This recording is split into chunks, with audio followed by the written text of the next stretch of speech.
शुक्लां भरधरं विष्णुं शशिवर्णं चतुर्भुजं प्रसन्नवदनं ध्यायेत् सर्वविघ्नोपशान्तये। गजाननपद्मार्कं गजाननमहर्निशम् अनेकदन्तं भक्तानाम् एकदन्तम् उपास्महे एकदन्तम् उपास्महे। गुरु ब्रह्मा गुरु विष्णु गुरुदेवो महेश्वर गुरु साक्षात् परब्रह्म तस्मै श्री गुरवे नमः। शरणो सिद्धि विनायक शरणो वेद्य प्रदायक शरणो पार्वती तनया मूर्ति शरणो पार्वती तनया मूर्ति शरणो मूषिकवाहन शरणो सिद्धि विनायक शरणो विद्य प्रदायक शरणो पार्वती तनया मूर्ति शरणो पार्वती तनया मूर्ति शरणो मूषिकवाहन शरणो सिद्धि विनायक।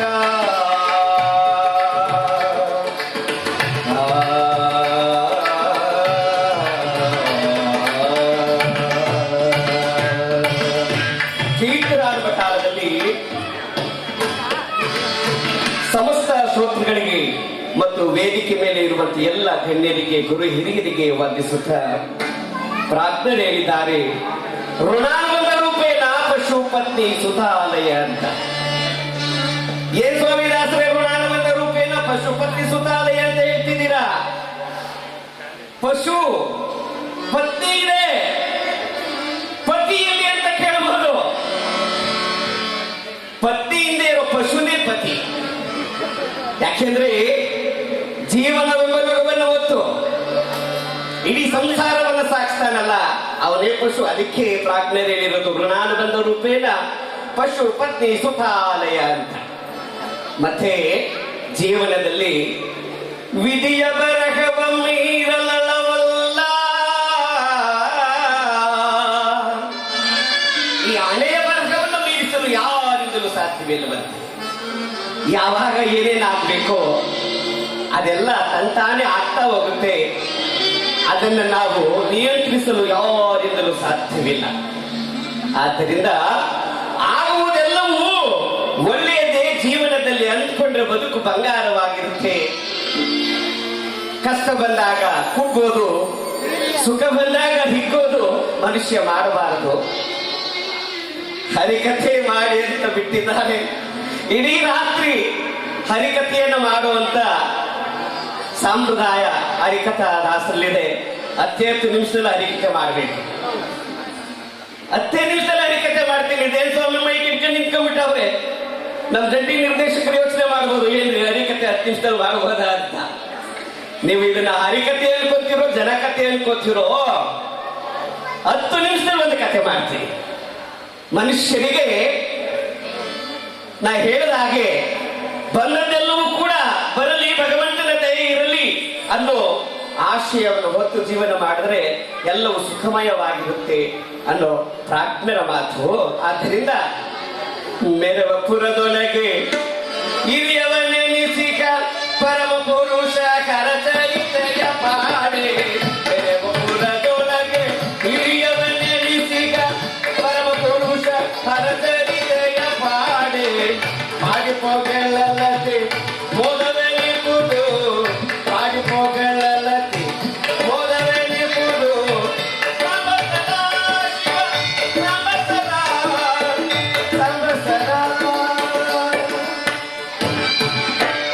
ಭರತಖಂಡದಲ್ಲಿ ಬಹು ವಿಸ್ತಾರವಾಗಿರುವಂತಹ ನಗರ ಕಳಿಂಗ ನಗರ. ಕಳಿಂಗ ನಗರದ ರಾಜ ಸೂರ್ಯಸೇನ ಮಹಾರಾಜ, ಮಂತ್ರಿ ಸುಚೇತ.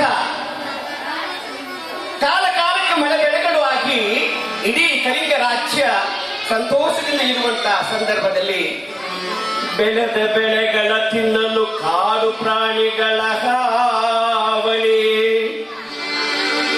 ಬೆಳೆದ ಬೆಳೆಗಳನ್ನು ಕಾಡು ಪ್ರಾಣಿಗಳನ್ನು ತಿಂದು ಬೆಲೆ ಬರದಂತೆ ಮಾಡಿಬಿಟ್ಟಿದ್ದಾರೆ. ಬೆಳೆ ಸರ್ವನಾಶವಾಗಿದೆ. ರಾಜ್ಯಕ್ಕೆ ಬಡತನ ತಲೆದೋರಿದೆ.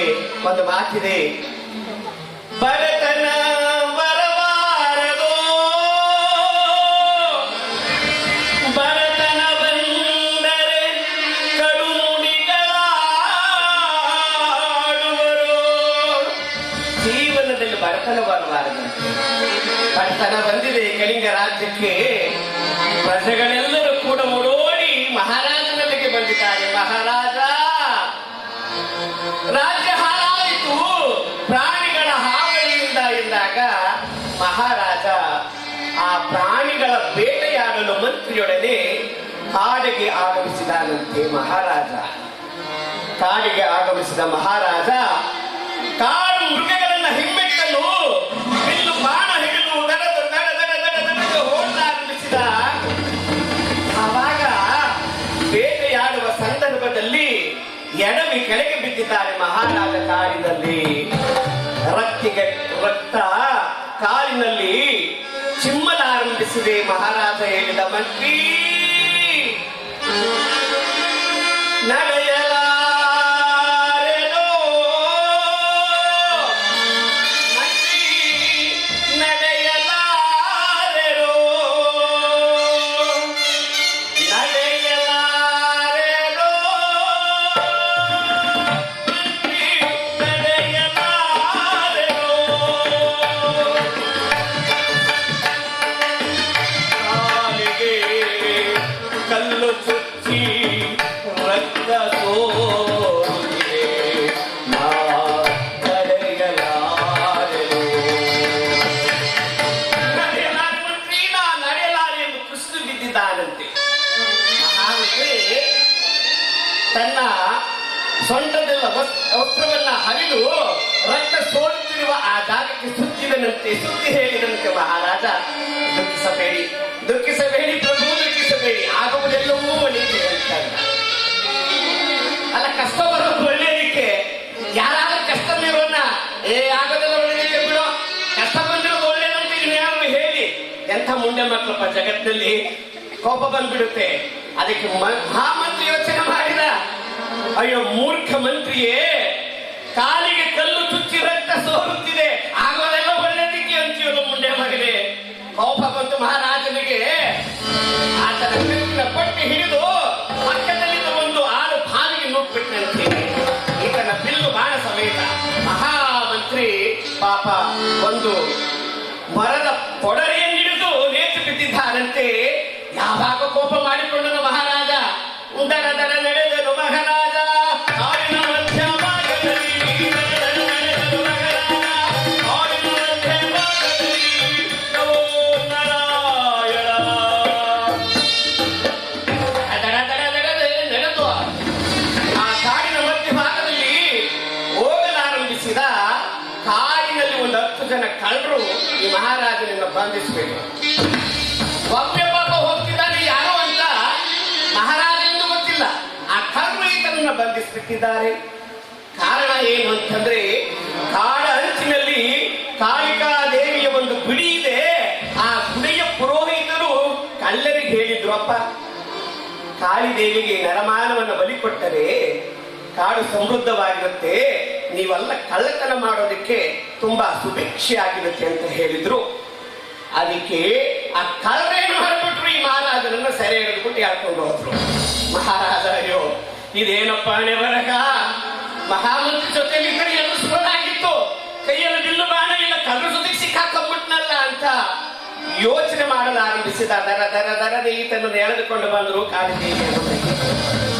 ಮಹಾರಾಜ, ಅಯ್ಯೋ ದೇವಿ, ನಿನ್ನ ಬಲಿಗೆ ನಾನಾಗಬೇಕಾಗಿತ್ತೇ. ಪಾಪ ಆತ ದುಃಖದಿಂದ ಯೋಚನೆ ಮಾಡಲಾರಂಭಿಸಿದ ಮಹಾರಾಜ. ಆಗ ಕಳ್ಳರು ಆ ಪುರೋಹಿತರು ಸೇರಿ ಈತನನ್ನ ಕತ್ತರಿಸಬೇಕು, ಬಲಿ ಕೊಡಬೇಕು ಕಾಳಿದೇವಿಗೆ. ಅಷ್ಟರಲ್ಲಿ ಬಲಿ ಕೊಡುವ ಪುರೋಹಿತರು ಈತನ ಪಾದವನ್ನು ನೋಡಿದರು, ರಕ್ತ ಸೋರುತ್ತಿದೆ. ನಿಲ್ಸ್ರಪ್ಪ ನಿಲ್ಸ್ರಿ,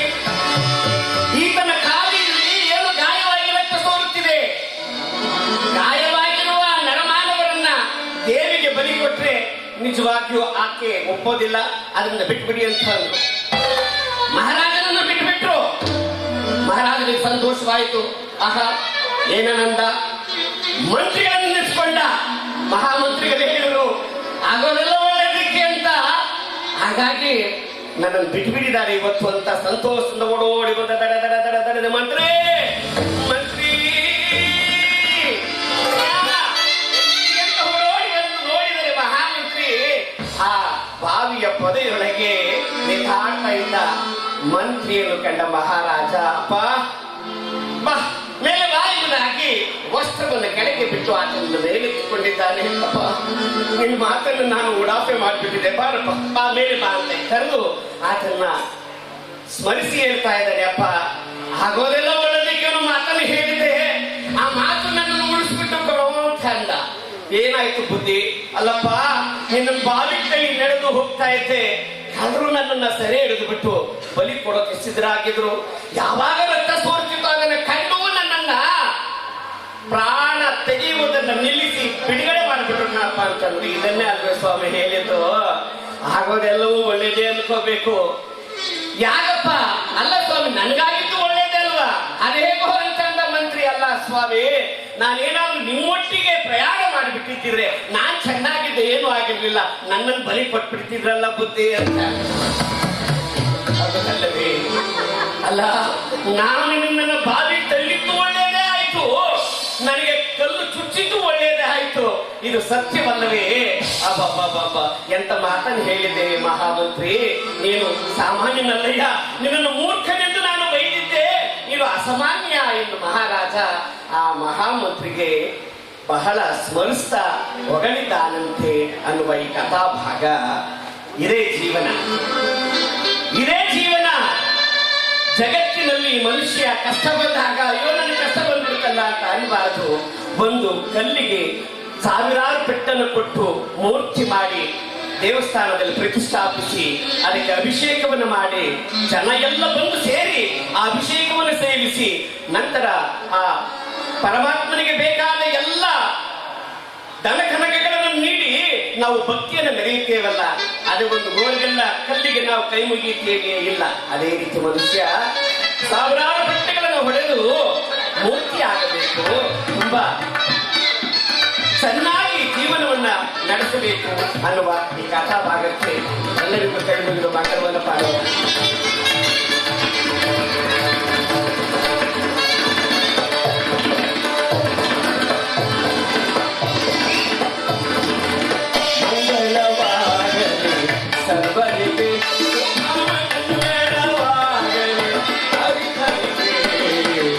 ಮಂಗಳವಾಗಲಿ ಸರ್ವರಿಗೆ, ಶುಭ ಮಂಗಳವಾಗಲಿ, ಮಂಗಳವಾಗಲಿ ಸರ್ವರಿಗೆ.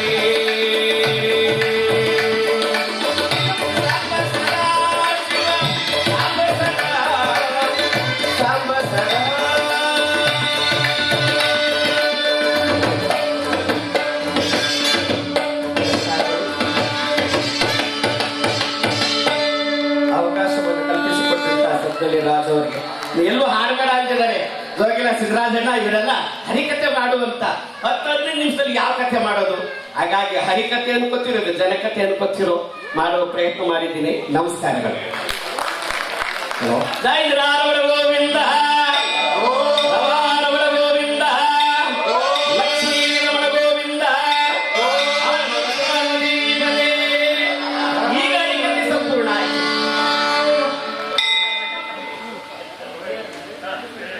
ನಮ್ಮ ಶಂಕರ್ ಭಾರತೀಪುರರವರು ಜನಪದ ಗಾಯಕರು ಹೌದು, ಹರಿಕತೆ ಕಲಾವಿದರು ಹೌದು, ಎಲ್ಲವೂ ಹೌದು. ದೊಡ್ಡ ಚಪ್ಪಾಳೆ ಬರಲಿ ಅವರಿಗೆ.